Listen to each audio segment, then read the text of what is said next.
오늘 읽어드린 디모데후서 2장 1절에서 6절까지 말씀을 가지고 디모데를 향한 바울의 강구, 이와 같은 제목으로 하나님의 말씀을 증거하도록 하겠습니다. 여러분 어떠세요? 여러분들 보시면 제가 목사 같습니까? 네. 외모로 보면 목사님 같아요? 네. 9시 반 예배 때는 반응이 굉장히 좋았는데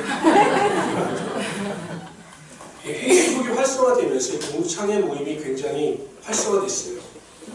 저도 고등학교를 졸업하고 한 20년 동안 동창들을 거의 만나지 않았습니다. 여러 가지 이유가 있었지만 솔직히 이렇게 대학교를 제대로 진학하지 못했다라고 하는 그 잘못된 생각으로 동창들을 안 만났어요.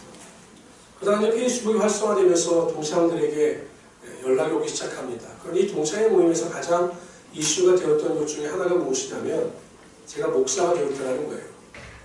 다른 친구들은 제가 고등학교 때부터 체육교사가 된다고 제 꿈과 비전을 크게 말했기 때문에 체육교사가 된 줄 알았는데 뜬금없이 목사가 되었다고 하니 모이기만 하면 저에게 전화가 오는 겁니다. 정말 목사가 된 것이 맞냐. 목사가 됐다고 이야기하면 잘 믿질 않아요. 그래서 제가 동창회 모임도 나가고 했는데 이 동창회 모임을 주도하는 친구가 하나 있었습니다. 이 친구는 학교 다닐 때요. 저희가 65명이었습니다. 한 반에. 그 65명 중에서 63등이나 65등 이 사이에 왔다 갔다 하는 친구였어요. 우리 보통 일주일에 한 번씩 모의고사를 계속 봤거든요. 고3 때. 이 친구는 10분 만에 320문제를 다 풀고 잡니다. 한 160개 정도 맞았던 것 같아요. 그 정도로 공부를 안 하는 친구였는데 근데 이 친구가 사회적으로 사업적으로 큰 성공을 거뒀어요. 더 놀라운 것은 그 딸들이 전부 명문대학교를 간 겁니다. 제가 보니까. 그래서 제가 전화가 왔길래 물어봤습니다. 야, 내가 궁금한 게 있는데 너에게 질문을 한번 던져줄 텐데 기분 나쁘게 생각하시고 좀 말고 말해봐라. 근데 이야기를 했더니 말하라는 겁니다.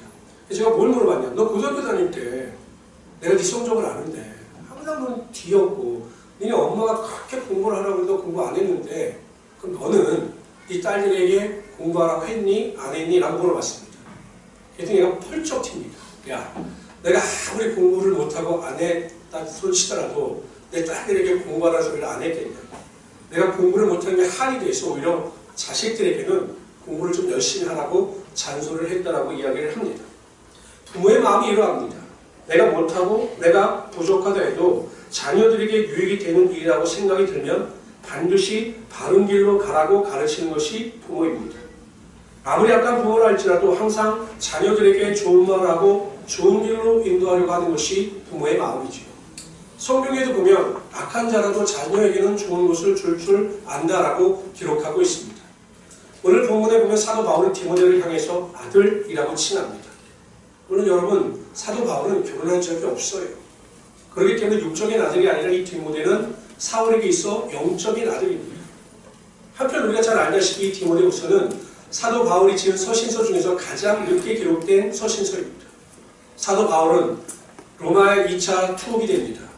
1차 투옥이 됐을 때는 자신이 다시 나갈 수 있을 거라고 하는 마음의 소원이 있었지만 2차 투옥이 되었을 때는 내가 이곳에서 순교하겠다고 하는 그 생각이 들었습니다. 그래서 마지막 유언과 같이 자신이 사랑하는 영적인 아들인 디모데에게 이 디모데후서를 기록하여 마지막으로 보내고 있는 것입니다.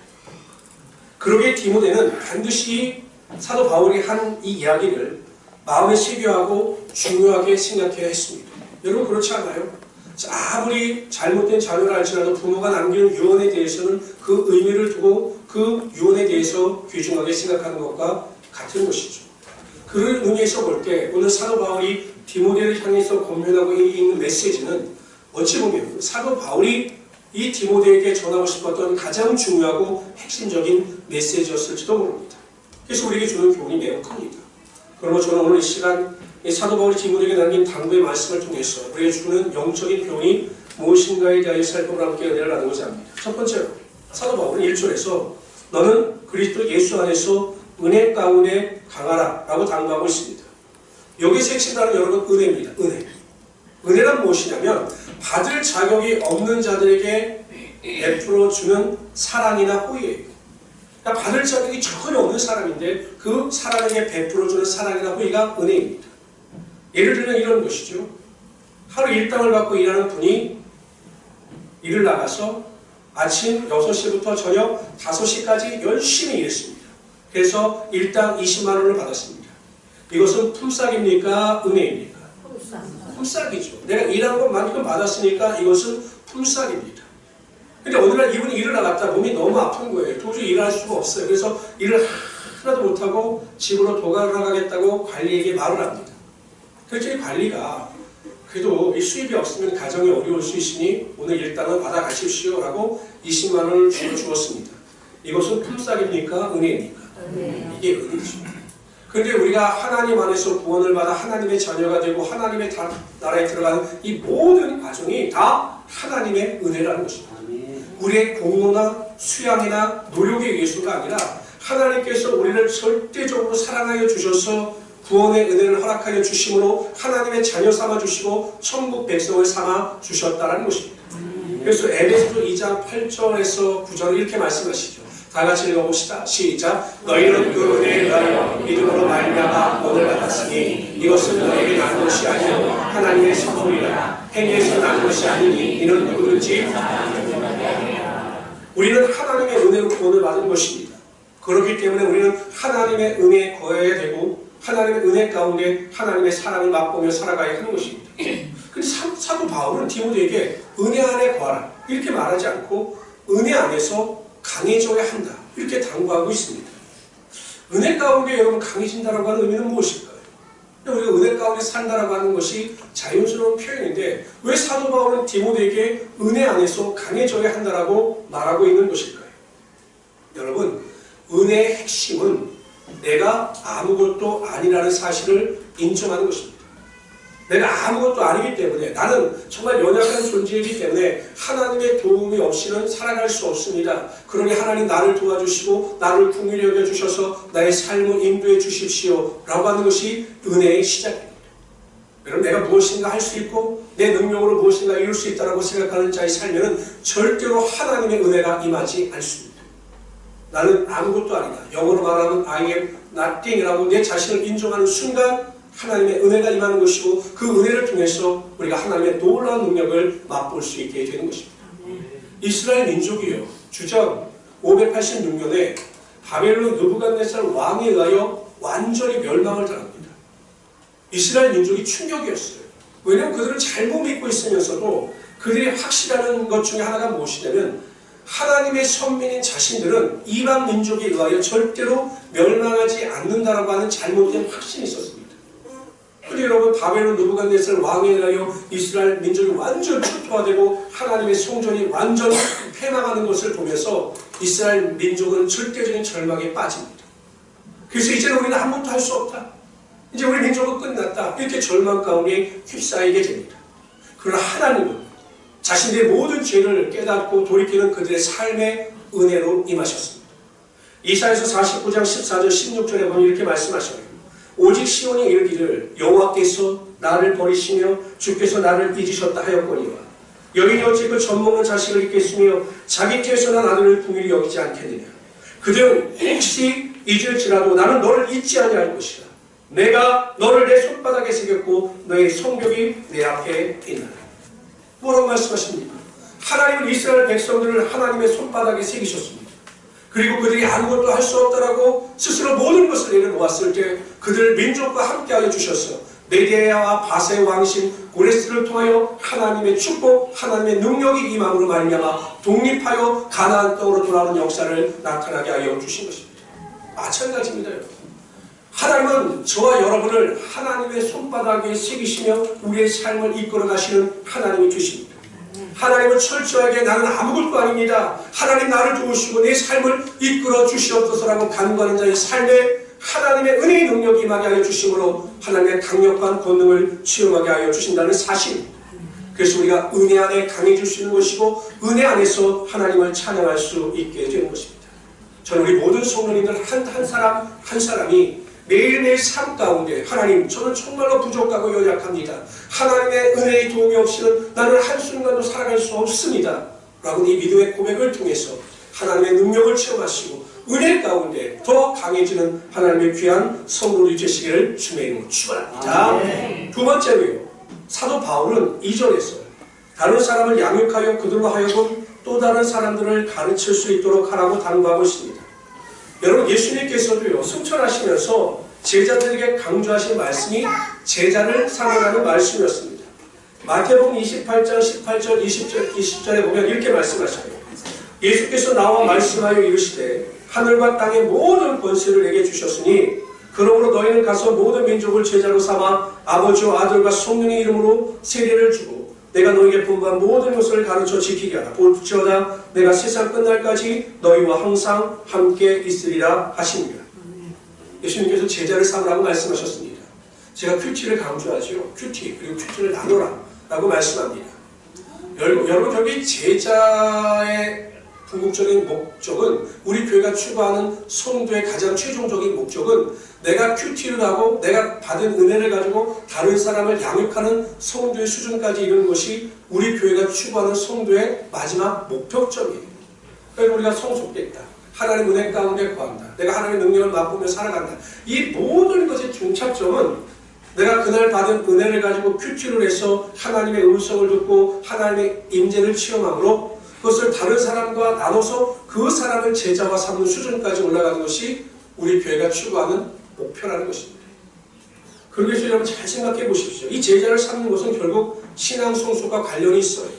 내가 신앙적으로 성숙하지 아니하면 절대로 다른 사람을 제자와 삼을 수가 없는 것입니다. 가끔 저도 흔들릴 때가 있습니다. 이 목표를 또 어떤 목회의 방향을 수정해야 하는가 라고 흔들릴 때가 많아요. 왜냐하면 요즘엔 여러분 솔직히 내 믿음 하나 지키기도 힘든 시대예요. 주일날 나와서 예배 드리는 것도 참으로 힘든 시대입니다.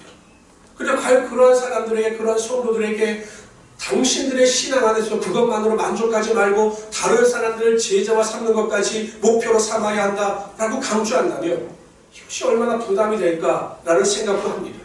그러나 여러분 이것은 제 개인적인 생각일 뿐이고 분명히 하나님께서는 여러분들을 향해서 다른 사람들을 가르치고 양육할 수 있도록 제자와 삼을 수 있도록 그러한 믿음을 가지라고 분명히 말씀하셨습니다. 그러므로 성도 여러분, 내가 내 신앙 안에서만 머물고 만족하는 것이 아니라 내가 정말로 내 신앙의 성숙을 통하여 다른 사람들을 양육하고 보살핌으로 말미암아 그들도 주님 안에서 성숙함에 이를 수 있도록 최선을 다하며 살아가시는 하나님의 귀한 성도들이 되시기를 주님의 이름으로 축원합니다. 그래서 여러분 정말 한 사람을 책임질 수 있어야 되는 거예요. 그 영혼의 책임을 질 수 있어야 우리가 하나님의 마음에 합한 자의 삶을 살아갈 수 있게 되는 것입니다. 세 번째로 사도 바울은 3절에서 좋은 병사, 좋은 군사가 되라 이렇게 당부하고 있습니다. 그러면서 좋은 군사가 되기 위해서 해야 할 중요한 두 가지를 강조합니다. 첫째, 고난을 받으라는 거예요. 고난. 강하고 훌륭한 군사는 강한 훈련을 통해서 여러분 만들어집니다. 여러분 군대는 자신들이 맡고 있는 업무에 따라 훈련하는 양이 다르죠. 뭐 특전사의 훈련의 양이 다르고 해병대, 특수부대의 훈련의 양이 다릅니다. 그러니까 훈련받는 그 강도가 그 업무에 따라 달라요. 성도도 마찬가지입니다. 성도가 성숙하기 위해서 다양한 것이 있겠지만 가장 중요한 것은 성도는 고난을 통해서 성숙되어진다는 사실이죠. 여러분 사도 바울처럼 하나님 말씀에 충성된 자가 어디 있었습니까? 정말 충성됐죠. 하나님 말씀대로 순종하며 살았고 하나님의 능력과 기적을 베풀었습니다. 그런데 여러분 사도 바울은요 평생 고난 가운데 삽니다. 육체의 질병도 고침받지 못했죠. 우리 같은 경우는 그래도 기도하면 하나님께서 육체의 질병을 고쳐주시는데 사도 바울은 하나님께서 육체의 질병을 고쳐주시지 않으셨어요. 매일 매 순간이 고난입니다. 어려움입니다. 환난입니다. 핍박입니다. 궁핍함입니다. 그런데 사도 바울이 깨닫게도 왜 하나님께서 나에게 이런 고난을 허락하여 주시고 왜 이 고난의 길을 걸어가게 하시는가 나중에 깨닫게 됩니다. 그리고 고린도후서 1장에서 이렇게 고백하죠. 다 같이 읽어봅시다. 시작. 형제들아 우리가 아시아에서 당한 환난을 힘에 곁도록 심한 고난을 당하여 여러분 얼마나 고난의 깊이가 강했으면 살 소망까지 끊어진 겁니다. 차라리 순교하여 죽는 것이 더 낫겠다라고 할 정도로 엄청난 고난과 핍박을 당한 겁니다. 근데 어느 순간 사도 바울이 깨달아요. 왜 내가 이런 고난을 당해야 하는가? 9절에서 이렇게 고백하죠. 있습니다. 시작. 이는 우리로 자기를 의지하지 않고 오직 죽은 자를 다시 살리시는 하나님만 의지하게 하십니다. 여러분 고난을 통해서 하나님을 의지하게 되고 하나님을 체험함으로 우리의 믿음이 더 견고해지게 되는 것입니다. 제가 요즘에 우리 교회에 이상하게 아픈 분들이 많으시더라고요. 질병 때문에 여러 가지 고통을 당하시는 분들이 굉장히 많았습니다. 그런데 제가 그 고통 가운데, 병의 고통 가운데 있는 분들을 위해서 열심히 기도하던 중에 하나님께서 저에게 깨닫게 해주시는 믿음이 있더라고요. 뭐냐? 이 병의 고통을 당하는 분들은 고통을 당할수록 그 믿음의 깊이가 더 강해지더라는 것입니다. 그러니까 지식으로 알던 하나님, 그냥 성경을 읽어서 알던 하나님, 그 하나님을 내가 병의 고난과 고통 가운데 있을 때 기도함으로 그 하나님을 만나게 되더라는 거죠. 그러니까 지식적으로 고백하던 그 신앙의 고백을 처음적인 신앙의 고백, 살아계신 하나님의 되심을 인정하는 믿음의 고백으로 변화가 되더라는 사실입니다. 하나님께서 사용하시는 분은 반드시 고난학교를 통과해야 합니다.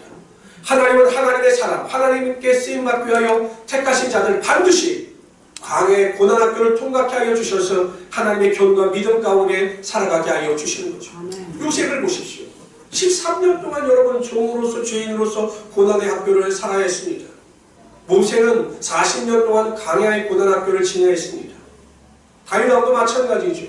10년 동안 사울 왕의 위협을 피해서 고난의 광야학교를 통과했습니다.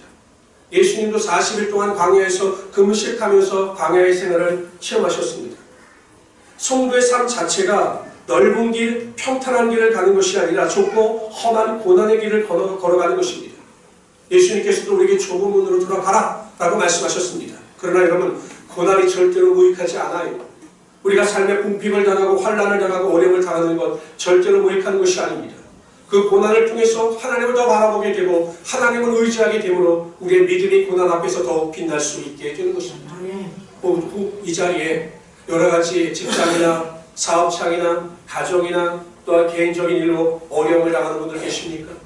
고난 가운데 슬퍼하는 분들 계십니까? 걱정하지 마십시오. 반드시 그 고난이 변하여 하나님의 영광이 됨을 믿으시길 바랍니다.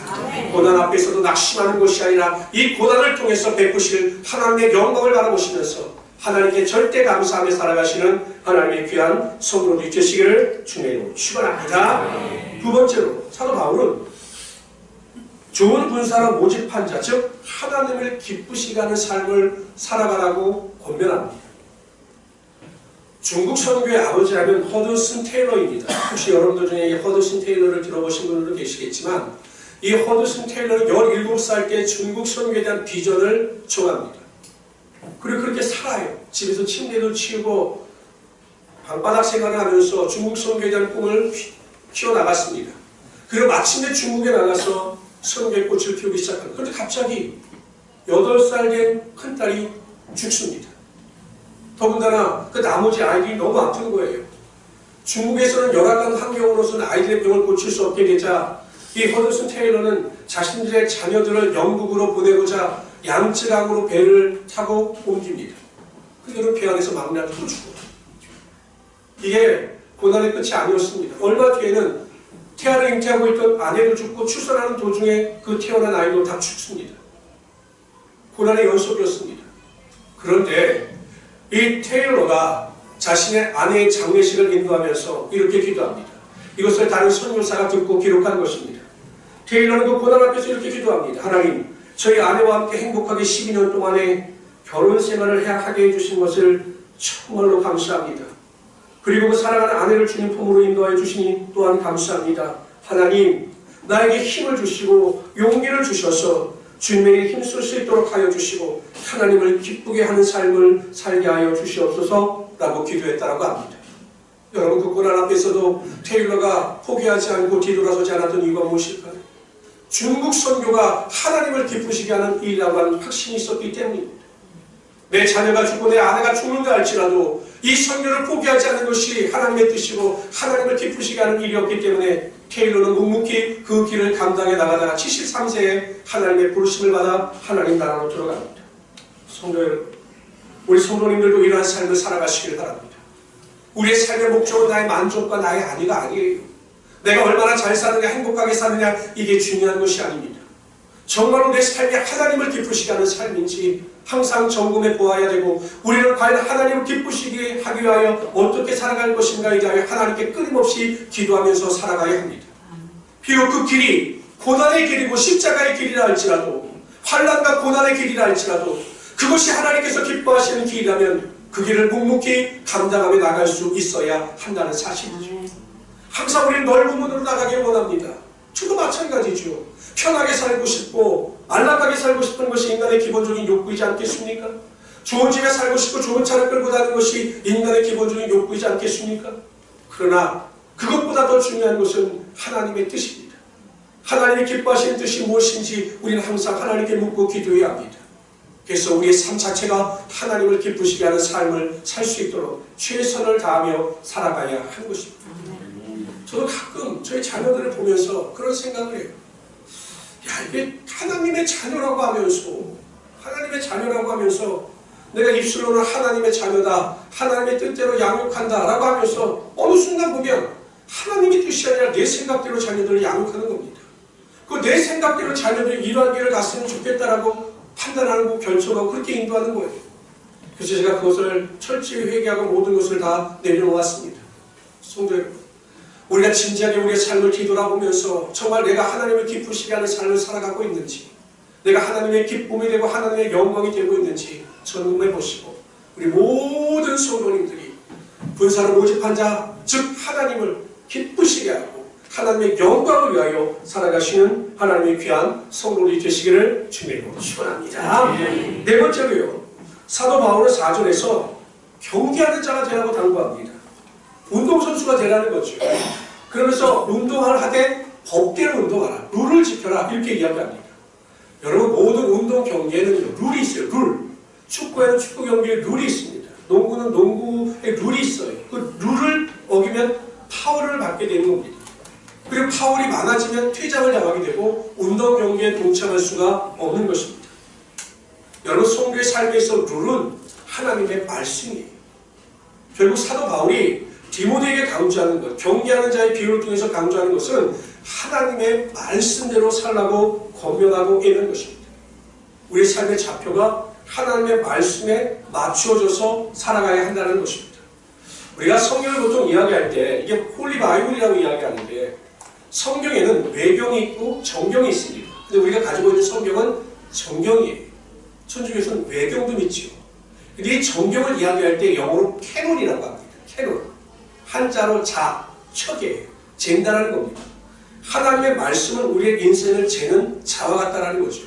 그러므로 우리 정확히 하나님의 말씀 가운데 순종하며 그 뜻대로 살아가야 한다는 것입니다.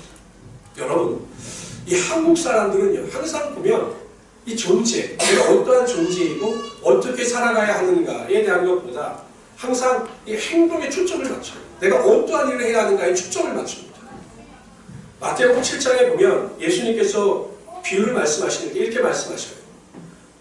나더러 주여 주여 하는 자마다 하나님 나라에 들어가는 것이 아니요 내 아버지의 뜻대로 행하는 자라야 하나님 나라에 들어간다. 이렇게 말씀을 하십니다. 그리고 나서 비유를 들어 말씀을 하실 때 이렇게 비유를 들어 말씀하셔요. 그날에, 심판의 날에 어떤 자들이 내게 나와서 예수님, 내가 주의 이름으로 선지자 노릇하며 주의 이름으로 귀신을 쫓아내며 주의 이름으로 큰 권능을 행하였나이다 라고 말할 것이다 라고 말씀하셔요. 여러분, 이게 요즘 비유로 말하면 이런 건 아니겠습니까? 교회로 말하면 예수님, 제가 어마어마하게 큰 교회를 감당하다가 지금 주님 앞에 섰습니다. 내가 큰 기적과 능력을 행했고 내가 성공과 부귀를 이루었으며 내가 직장에서 높임받으며 내가 사회에서 명망을 얻고 많은 삶의 열매를 나타냈습니다 라고 말하는 것과 똑같은 겁니다. 행위를 강조하는 거죠. 내가 얼마나 큰 일을 했는가, 이걸 예수님 앞에 강조합니다. 그랬더니 예수님께서 뭐라고 말씀하셨냐면 이렇게 말씀하셔요. 불법을 행하는 자여, 당장 내게서 떠나가라. 내가 도무지 너를 알지 못하겠노라. 불법이라고 말씀하셨어요. 불법. 여러분, 불법이란 법을 지키지 않는 겁니다. 이들이 얼마나 큰 일을 했느냐가 중요한 것이 아니라 하나님의 말씀을 지켰느냐가 중요하다라는 것을 비유적으로 말씀하고 있는 것이죠. 그러면서 예수님께서 결론적으로 이렇게 말씀하십니다.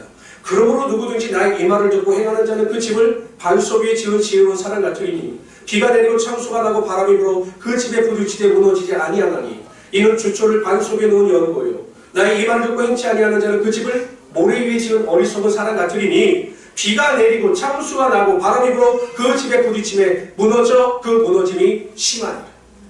여러분 어찌하든지 우리의 삶을 하나님의 말씀이라고 하는 이 말씀 위에 기초를 세우고 나가게 될 때 하나님께서 여러분의 인생을 책임지시며 여러분의 삶에 하나님의 칭찬의 면류관이 반드시 나타나게 하여 주시는 것입니다. 그래서 여러분 어찌하든지 내가 하나님의 말씀대로 살고 있는가, 내가 하나님의 법대로 살고 있는가, 나를 뒤돌아보시고 하나님 말씀 안에 순종하며 살아가시는 하나님의 귀한 성도들이 되시기를 주님으로 축원합니다. 다섯 번째로요, 사도 바울은 5절에서 수고하는 농부가 되라 라고 당부하고 있습니다. 농부가 수확을 위하여 최선을 다하듯이 영적인 일에 여러분 최선을 다하라는 것입니다. 여러분 전도하는 일에 최선을 다하시기 바랍니다. 전도. 누가복음 15장 7절을 다 같이 읽어봅시다. 시작. 내가 너에게 이르노니 이와 같이 주의 나라가 기뻐하는 것보다 더하리라. 하나님께서 가장 기뻐하시는 것은 믿지 않는 영혼, 사단의 권세 아래 놓여있던 자가 하나님께로 나오는 것입니다. 그러니까 즉 영혼 구원을 받은 자를 볼 때 하나님께서 가장 기뻐하셔요. 하나님께서 우리가 전도하는 일을 가장 기뻐하신다는 거죠. 근데 여러분 어때요? 전도가 쉽습니까? 어렵습니까? 어려워요? 쉬워요? 이건 어려운 질문이 아닌 것 같은데 어려워요? 쉬워요? 어렵죠. 왜 어려울까요? 전도가 왜 어려울까요? 네? 시간이 많이 들었어요? 희생하는 게 약해서요? 전도가 왜 힘이 드냐면 전도에는 엄청난 노력과 수고가 들어가기 때문이에요. 여러분 한 번 가서 예수를 믿으세요라고 해서 그 사람이 예수 믿는 일은 절대 없어요. 평균적으로 구원받은 사람들이 몇 번의 전도를 받았는가를 통계를 내보니까 8번에서 9번이래요. 그렇다면 여러분 전도했다고 그 사람이 바로 나옵니까? 안 나와요. 그 사람에게 밥도 사주고 뭔가 필요한 것도 채워줘야 그거에 조금 고마워해서 교회에 나오는 거죠. 그래서 많은 수고와 노력이 있기 때문에 전도가 쉽지 않은 겁니다. 그래도 여러분 제가 여러분들에게 정말 감사하는 것 중에 하나가 무엇이냐면 우리 교회 성도들은 이 전도에 대한 부담감이 있더라고요. 그래서 항상 저에게 목사님 전도해야 되는데 제가 전도를 못해서 참 그렇네요 라고 말씀을 하시는 분들이 많이 있습니다. 여러분 성도는 전도에 대한 부담을 가져야 돼요. 여러분 성도라고 하면서 전도에 대한 부담이 없는 사람은 진정한 의미에서 성도가 아니에요. 여러분 그 영혼이 죄악 가운데 빠져 죽음의 길을 걸어가고 있는 자들을 보면 안타까운 마음을 가져야 하는 것입니다. 그 사단의 권세 아래 놓여있는 그 영혼들을 보면서도 아무렇지도 않다면 우리 영혼이 잘못된 겁니다. 그렇기 때문에 우리는 어찌하든지 전도하는 일에 최선을 다해야 하는 것입니다. 때는 얻든지 못 얻든지 간에 복음의 능력을 뿌리는 일에 대해서는 우리가 최선을 다해야 돼요. 결실을 맺게 하는 분은 하나님이십니다. 우리가 그 결실까지 염려할 필요는 없어요. 전도에도 열매가 나타나지 않는다 걱정할 필요가 없습니다. 우리는 뿌리기만 하면 되는 것입니다. 자라게 하시고 열매를 맺게 하시는 분은 하나님이십니다. 저는 우리 모든 성도님들이 항상 이 전도하는 일에 대하여 부담을 가지시고 전도하는 일에 최선을 다하며 살아가시는 하나님의 귀한 성도들이 되시기를 주님으로 축원합니다. 두 번째 여러분, 섬기는 일에 최선을 다하시기 바랍니다. 다른 사람을 섬기는 것만큼 아름다운 일은 없습니다. 예수님께서 이 땅에 오셔서 섬김을 받으신 것이 아니라 먼저 섬기셨습니다. 종의 마음으로 우리를 섬기셨습니다. 그러면 우리 또한 다른 사람을 섬겨야 합니다. 그런데 왜 우리가 못 섬길까? 왜 다른 사람을 못 섬기고 다른 사람들이 우리에게 무슨 말을 하고 나를 판단하면 기분이 나쁠까? 여러분 그렇잖아요. 누군가 나에게 상처받는 말을 하고 판단하는 말을 하면 기분이 좋지 않지 않습니까? 누군가 나를 나무라고 하면 좋지 않지 않습니까? 기분이 나빠요. 왜 그럴까? 아직까지 우리가 종이 되지 않았기 때문입니다. 여러분 예수님께서 십자가에 달려 돌아가실 때 얼마나 많은 사람들이 예수님을 조롱했어요. 예수님을 멸시했습니까? 그러나 예수님은 그 조롱과 멸시에 대해서 전혀 반응하지 않으셨습니다. 왜? 예수님은 철저히 종의 마음을 가지고 섬기셨기 때문이죠. 저는 우리 모든 성도님들이 섬김을 받는 자들이 아니라 섬기는 일에 대하여 최선을 다하고 다른 사람의 섬김을 통해서 그 마음의 기쁨과 만족을 이루며 살아갈 수 있는 하나님의 귀한 성도들이 되시기를 바랍니다.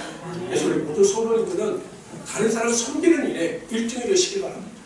누가 나를 대접해주고 나를 섬기는 것에 익숙한 것이 아니라 내가 더 낮아져서 관심을 가지고 다른 사람을 섬기고 그 일에 대해서 최선을 다할 때 하나님께서 여러분의 삶에 큰 만족과 기쁨으로 함께하여 주실 것입니다. 성경은 하나님의 말씀입니다. 성경을 통해서 하나님은 우리에게 유언과 같은 말씀을 남기셨습니다. 그렇다면 오늘 본문에 나오는 아들은 이 성경을 읽고 있는 우리예요.